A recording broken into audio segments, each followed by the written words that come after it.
Oh, yeah, yeah, we can just go to questions. We're playing a really good team tomorrow. I'll start with that.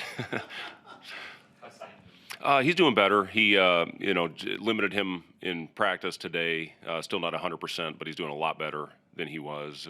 Kind of scary what he was going through, just how he, as the day went on, he really wore down and progressively got worse. So, Sam, I mean, the kid's a warrior, and, it has to be something really serious for him to miss a game like that. But the next morning he woke up, felt a little bit better, and then he progressively got better throughout the day. So, it's good to have him back out there, and we'll see how he does overnight, but hopefully we'll get him back on the floor.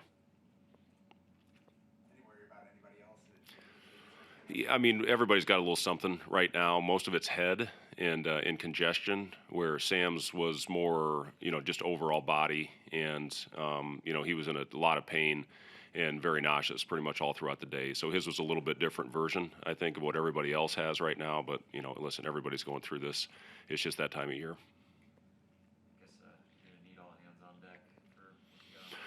Yeah, I mean, it's a scary team. They're number one in the nation in offensive efficiency, and they get 40% of their misses. So glass is going to be huge. They're so physical and so big. And they, obviously when you're playing through Edie, I think he's the most dominant player in the country right now. So, he just puts you in such a difficult position based on different coverages, and they can all shoot. They do a great job spreading the floor. They have great spacing, and they run their stuff with so much purpose and pace. The first 15 possessions against Minnesota, they ran 14 different plays. So it's not one of those game plans where you can, scheme for every play that they're putting out there. They run too much. So, it's about concepts. It's about going out there, playing hard and playing physical. And if you do that, you give yourself a chance. If not, it's going to be a really long day.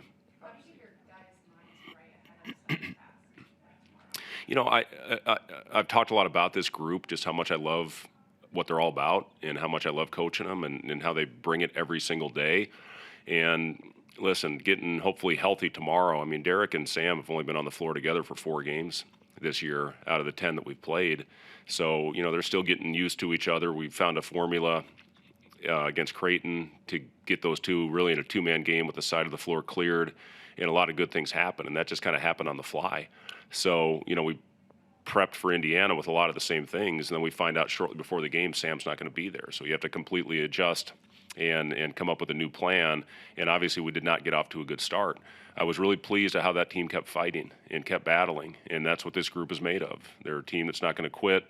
And second half, we did a lot of really good things, especially offensively against one of the best defensive teams in the country, to go out there and play very efficient. We had a 50% half and, made a couple really nice runs to get ourselves back in that game. Took 4 charges, and I thought had a couple others that very easily could have been called.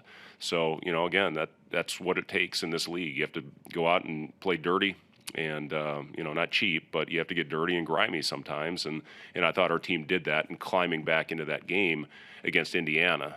Purdue, again, the size, what Edie has done and the amount of minutes he can play, playing 34, 35 minutes a game with his size is so impressive what he's been able to do. The kid's got incredible stamina. And like I said, he's one of the most difficult players to prepare for just because of his size. Last year when we played him, Derek had 2 fouls. They were in the bonus before the first media timeout in both halves, which I don't know if I've ever seen that before, but that's what they do to you with their physicality. So, we said it. It's going to take everybody. Maybe some guys that haven't been out there much are going to have opportunities to go out there and take their turn just because of what he does and how they wear you down on the defensive end.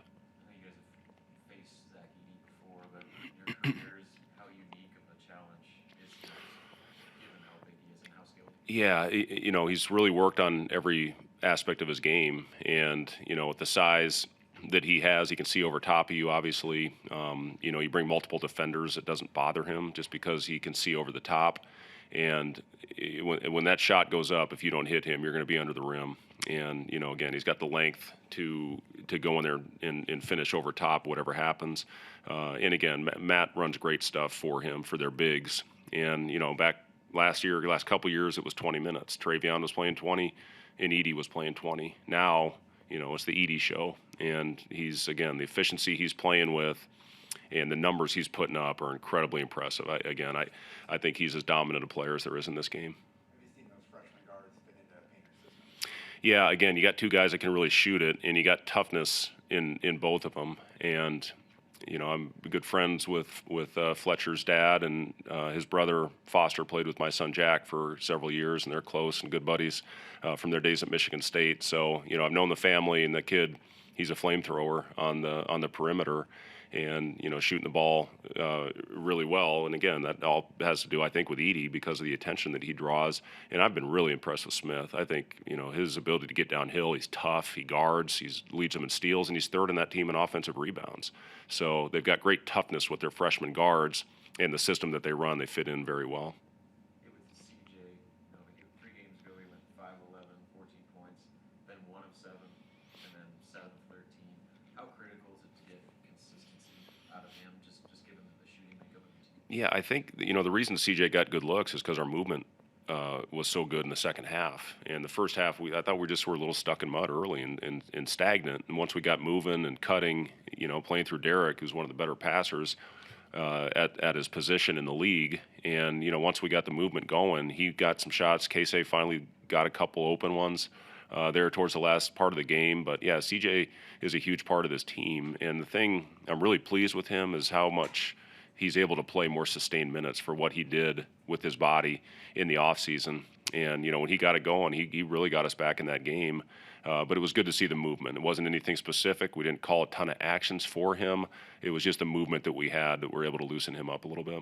Brett, it's not every week that a top 10 player comes in here. What's your message to the fans, knowing that you guys are going to need them to help you out on Saturday? Well, it is every week that we seem like we play a top 10 team. Every game, I think we've played, I saw this stat the other day that we played against more quad one teams than any other Power 5 team in the country. So, we're playing a great schedule against great teams. And I know our fans will be here for us in this game tomorrow. And, I think, as I talked about early with this group, it's a team that our fan base can really rally behind because of how much they compete, how hard they play every time they step on the floor. Boston College was awesome. Our fans were terrific in that game. And, I think getting the big win that we did last Sunday, it generated a lot of interest. That's just how those big games go. And again, this team, I've gotten a lot of messages, former players, a lot of people in the community just saying how much, even Indiana, how much they appreciated that team and how hard they fought. So, we appreciate tomorrow. I'm going to buy some pizza for the students before the game and, get here early, be loud, and we're certainly going to need them against this team that we're playing. Anything else for Coach? All right, thank you guys. Rick C.J. Montero.